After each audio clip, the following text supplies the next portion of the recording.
सौरभ रात की आखिरी बस में सवार हुआ। पूरी बस खाली थी, सिवाय सबसे पीछे वाली सीट के, जहां एक आदमी नीला जैकेट पहने सर झुकाए बैठा था। सौरभ थका हुआ था, इसलिए वो बीच की एक सीट पर बैठ गया और अपनी आंखें मूंद ली।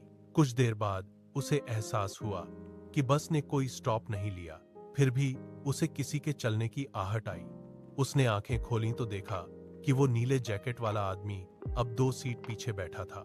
सौरभ ने सोचा शायद वो आदमी अपनी जगह बदल रहा होगा, इसलिए उसने ज्यादा ध्यान नहीं दिया। 10 मिनट बाद सौरभ ने फिर से एक हल्की सी घसीटने की आवाज सुनी। जब उसने मुड़कर देखा तो उसके रोंगटे खड़े हो गए। वो आदमी अब ठीक उसके पीछे वाली सीट पर था। उसका चेहरा अब भी नहीं दिख रहा था, लेकिन उसके हाथ सीट की ऊपरी सतह पर कसे हुए थे। उनका रंग मिट्टी जैसा सफेद था। सौरभ ने घबराकर ड्राइवर की तरफ देखा, लेकिन ड्राइवर की केबिन का कांच धुंधला था। उसने हिम्मत जुटाई और पूछा, भाई साहब, आप बार बार सीट क्यों बदल रहे हैं? कोई जवाब नहीं आया। सौरभ ने डर के मारे अगले स्टॉप पर उतरने का फैसला किया। जैसे ही बस एक सुनसान मोड़ पर रुकी, सौरभ तेजी से दरवाजे की तरफ भागा। उतरने से ठीक पहले उसने मुड़कर देखा, पीछे वाली सारी सीट्स खाली थीं। वो नीला जैकेट वाला आदमी गायब हो चुका था।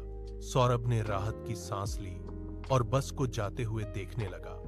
जैसे ही बस की पीछे वाली लाइट चमकी, उसने देखा कि वो आदमी बस के बाहर पीछे वाले शीशे से चिपका हुआ था और अंदर नहीं, बल्कि बाहर खड़े सौरभ की तरफ देखकर मुस्कुरा रहा था।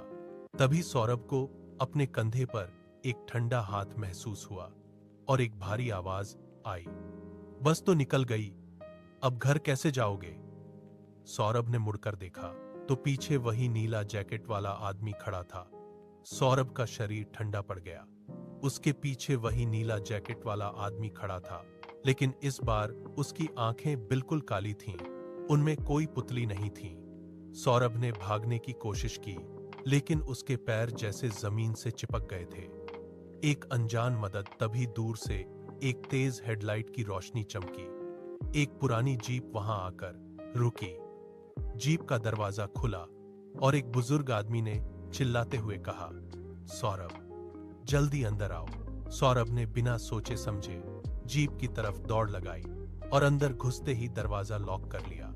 बुजुर्ग ने तुरंत गाड़ी आगे बढ़ा दी। सौरभ हाँफ रहा था। उसने पूछा, आप मुझे कैसे जानते हैं? और वो आदमी कौन था? बुजुर्ग ने आईने में सौरभ को देखा और कहा, वो इस रास्ते का मुसाफिर है। वो उन्हें ढूंढता है जो आखिरी बस से अकेले उतरते हैं। लेकिन डर मत, अब तू सुरक्षित है। बदलता मंजर। सौरभ ने राहत की सांस ली और गाड़ी के डैशबोर्ड पर रखी एक पुरानी फोटो पर नजर डाली। उस तस्वीर में वही बुजुर्ग एक छोटे बच्चे के साथ खड़े थे।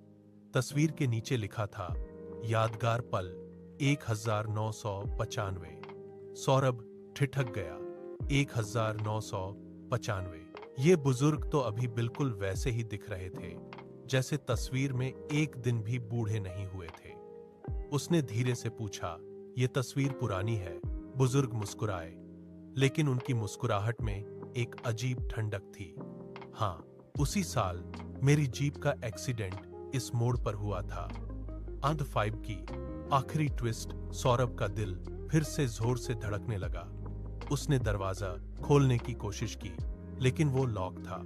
उसने बाहर देखा। जीप रास्ते पर नहीं, बल्कि उन्हीं पहाड़ियों की तरफ जा रही थी जहां से कोई वापस नहीं आता।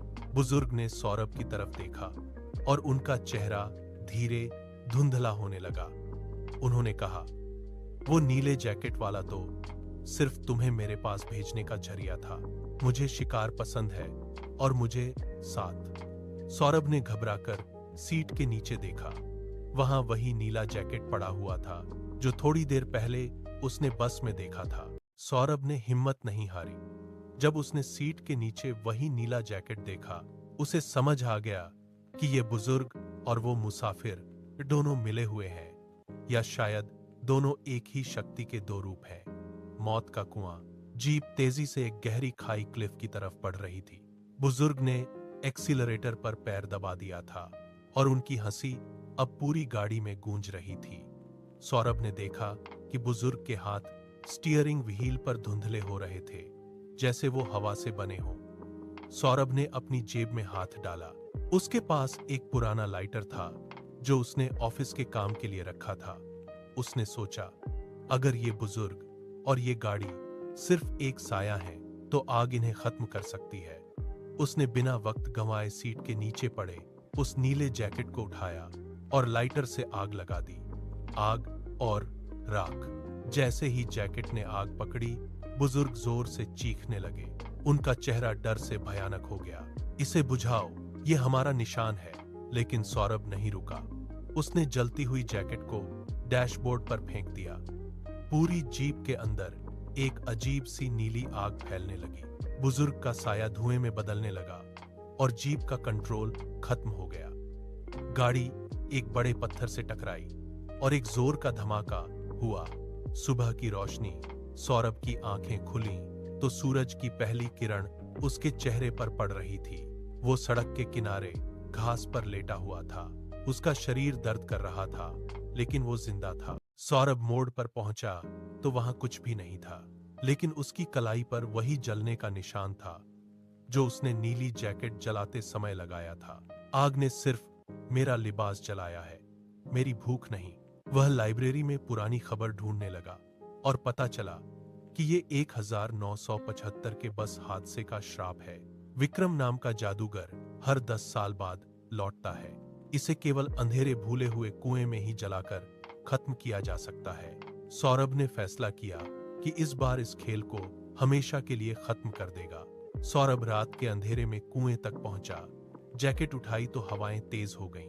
विक्रम के ठंडे हाथों ने उसका गला पकड़ा, लेकिन सौरभ ने पूरी ताकत से जैकेट में आग लगाई और कुएं में फेंक दिया। विक्रम का साया राख हो गया और सब शांत हो गया। खाली सीट पर वही पुराना लाइटर पड़ा था। श्राप अभी खत्म नहीं हुआ था।